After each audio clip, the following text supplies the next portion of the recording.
Assalamualaikum warahmatullahi wabarakatuh.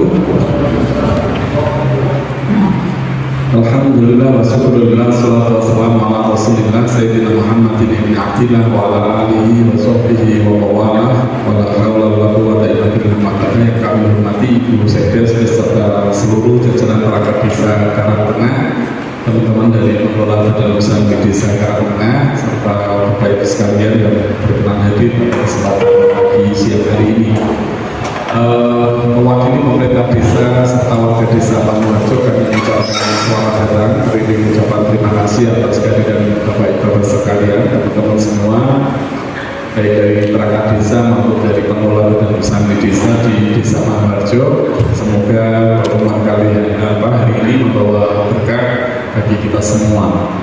Selanjutnya kami mohon maaf apabila dalam kunjungan teman-teman semua, Bapak Ibu sekalian, banyak hal kekurangan, kekhilafan dari arah manapun, dari awal sampai akhir. Kami mohon maaf yang sebesar-besarnya, dan mohon maaf juga tidak semua perangkat desa bisa menyambut kedatangan Bapak Ibu sekalian, karena kebetulan hari Sabtu itu adalah hari libur, sehingga hanya beberapa dari perangkat desa yang bisa menerima kunjungan Bapak Ibu sekalian.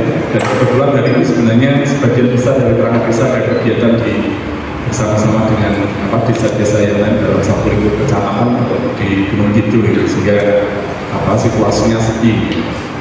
Tapi karena teman-teman di Kudes, tapi banyak yang akan membantu Bapak Ibu sekalian. Selanjutnya nanti akan kita sampaikan beberapa hal terkait dengan apa yang sudah dilakukan oleh pemerintah desa terkait dengan pemerintahan, pembangunan, kebudayaan, serta pembinaan kemasyarakatan desa, khususnya terkait dengan pengelolaan dana usaha milik desa.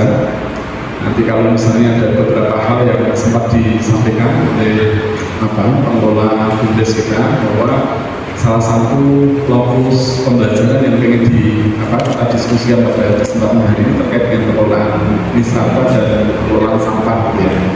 Mungkin kalau misalnya itu diharapkan akan lebih dititik beratkan pada isu itu juga, nanti akan kita sampaikan beberapa hal.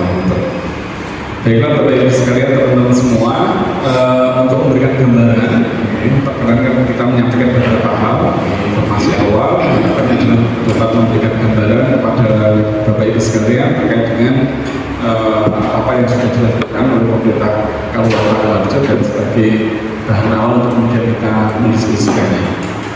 Jadi Pamuharjo itu merupakan satu dari 75 desa di Kabupaten Bantul yang pada tahun 2021 kemarin itu jumlah penduduknya lebih dari 28.000 jiwa, jadi sangat banyak.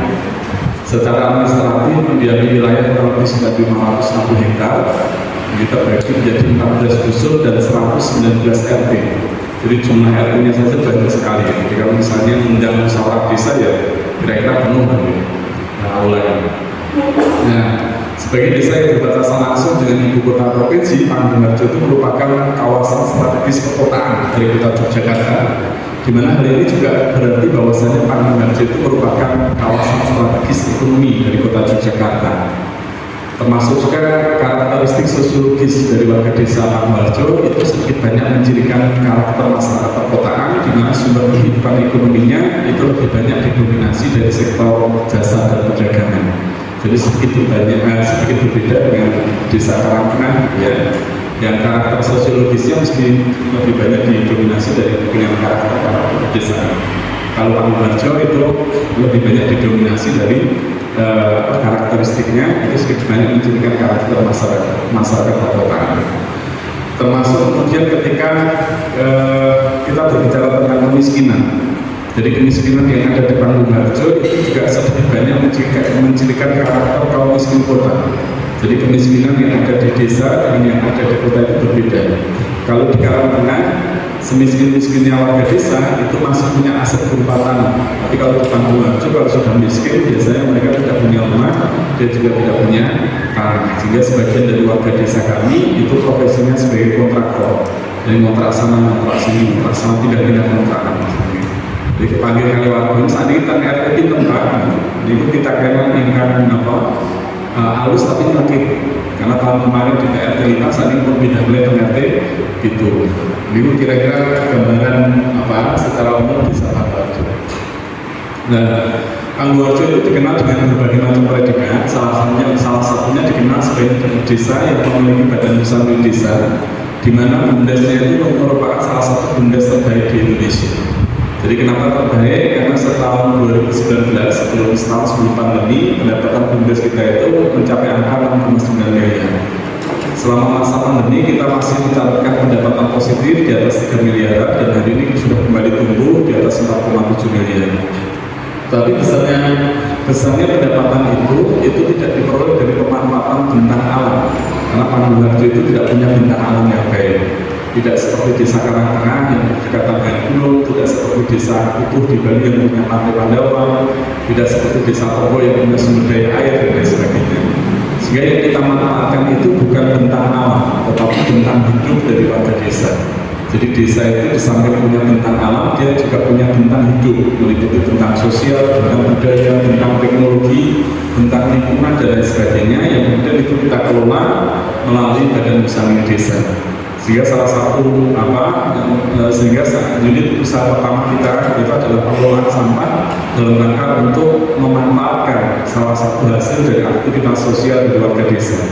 Jadi pengelolaan sampah yang kita dirikan sejak tahun 2013 dan menjadi unit usaha pertama yang dikelola oleh badan usaha milik desa ini adalah dalam rangka untuk memanfaatkan bentang sosial dari warga desa. Jadi aktivitas sosial menghasilkan sesuatunya kemudian kita manfaatkan, jadikan sebagai potensi yang dikelola melalui badan usaha milik desa. Yang kemudian itu tumbuh berkembang dan tahun ini kita berupaya untuk mewujudkan sebagai desa bersih sampah tanpa TPR. Jadi bagaimana kemudian pengelolaan sampah di Pangguwarjo ya selesai di Pangguwarjo dan meminimalkan sampah yang kemudian dibuang ke TPR. Jadi gambaran terkait dengan unit usaha pengelolaan sampah kita. Jadi mulai tahun 2022 ini kita melakukan beberapa kegiatan untuk melakukan mekanisasi. Jadi ada input teknologi, termasuk juga ada digitalisasi dan lain sebagainya dalam rangka untuk menyelesaikan persoalan sampah sampai di desa. Kapasitas terpasang itu kurang lebih sekitar 30 ton per hari, itu mampu mengelola kurang lebih sekitar 13.000 rumah tangga. Jadi sampah yang dihasilkan dari sekitar 13.000 rumah tangga itu bisa diselesaikan di instalasi yang kita dirikan dan kita mulai operasionalkan mulai di bulan Agustus September tahun 2022 ini. Terkait dengan teknis pengelolaan sampah dan lain sebagainya nanti kita bisa diskusikan. Tapi yang jelas sekali lagi bahwa pengelolaan sampah itu menjadi contoh bagaimana Pangguwarjo memanfaatkan bentang sosial dari warga desa. Di samping memanfaatkan bentang sosial, kita juga memanfaatkan bentang teknologi melalui satu unit pengolahan minyak Tamanu atau Tamanu Oil. Jadi Tamanu Oil ini adalah satu komoditas internasional yang secara luas digunakan sebagai bahan kosmetika. Jadi menariknya adalah kita tidak punya bahan bakunya.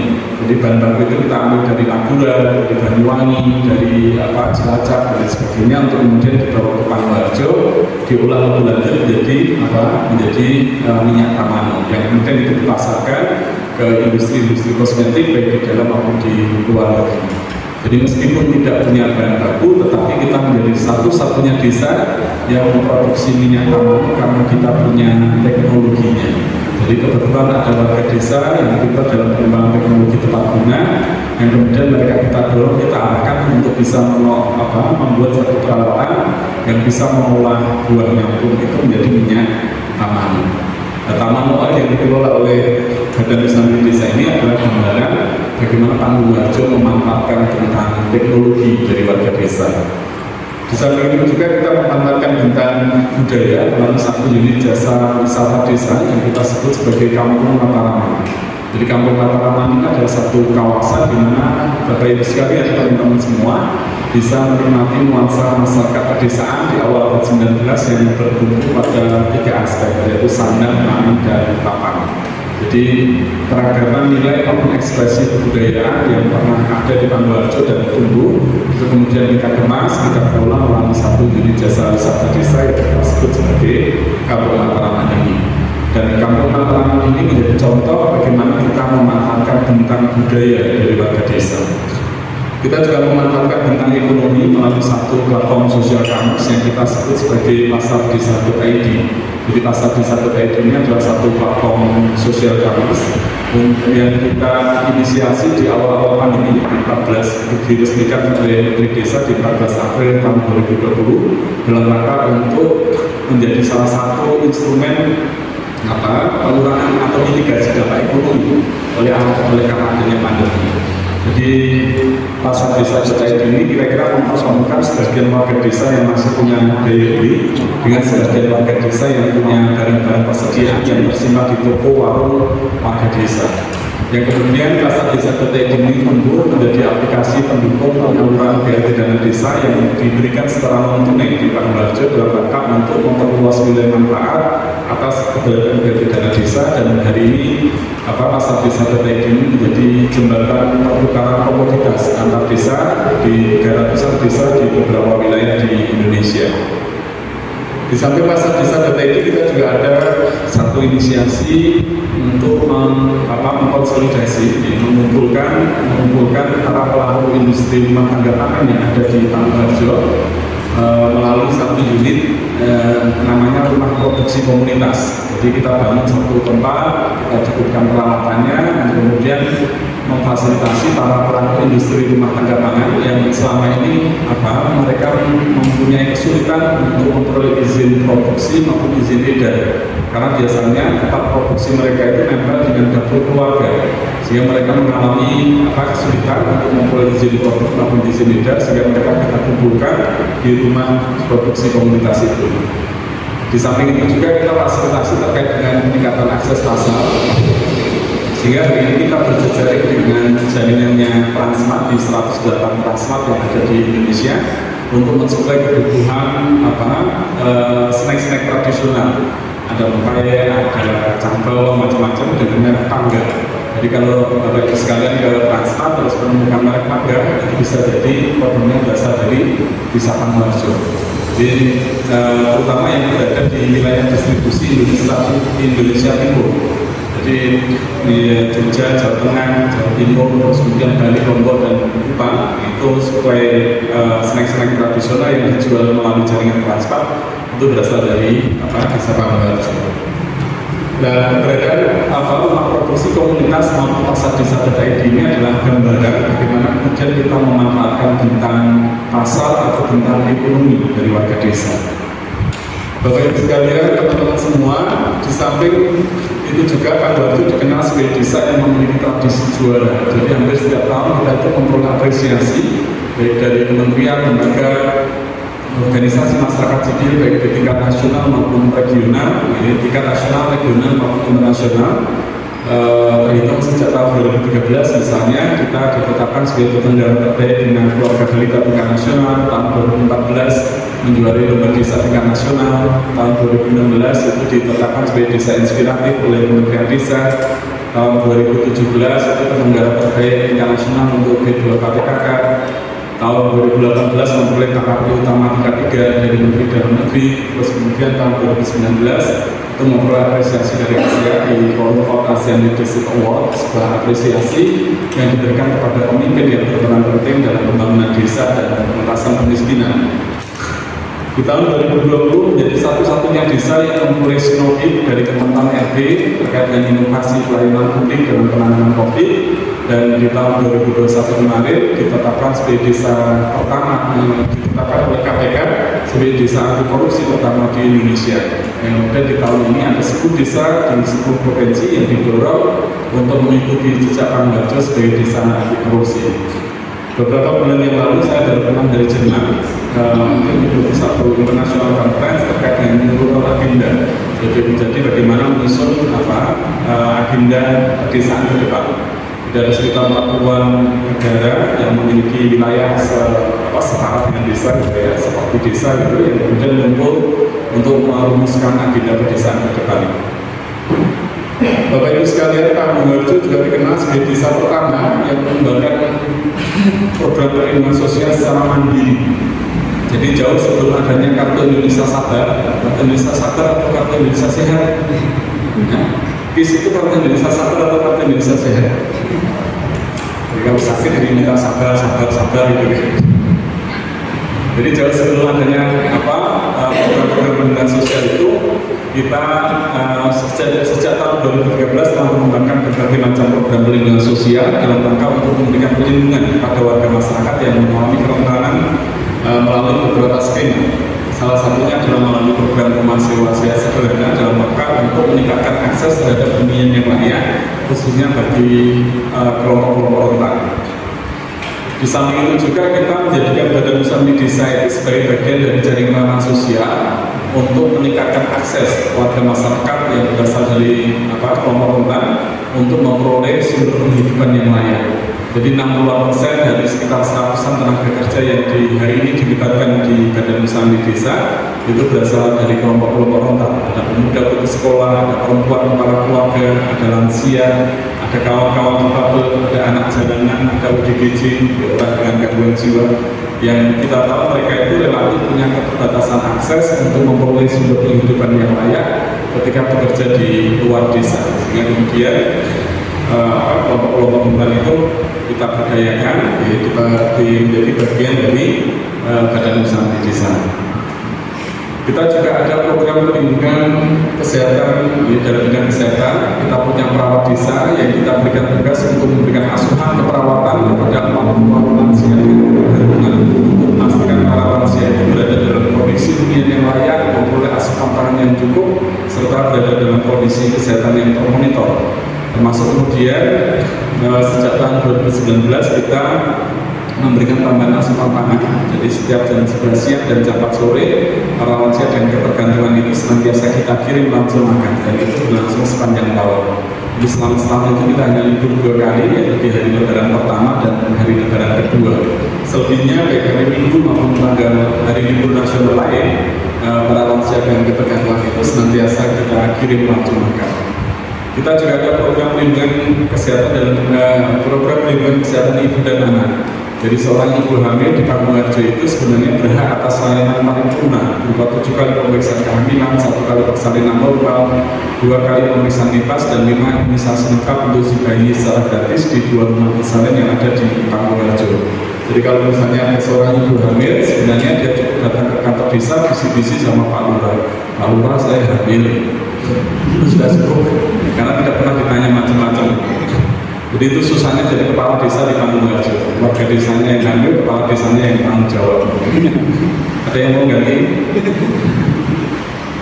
Jadi termasuk kemudian ada program perlindungan dalam bidang pendidikan, melalui program 1,1 sarjana, asuransi pendidikan, beasiswa pendidikan, bantuan pendidikan tunai maupun kerjasama dengan beberapa perguruan tinggi negeri maupun swasta yang ada di Yogyakarta untuk memfasilitasi anak-anak kita untuk bisa kuliah di sana secara gratis sampai dengan lulus.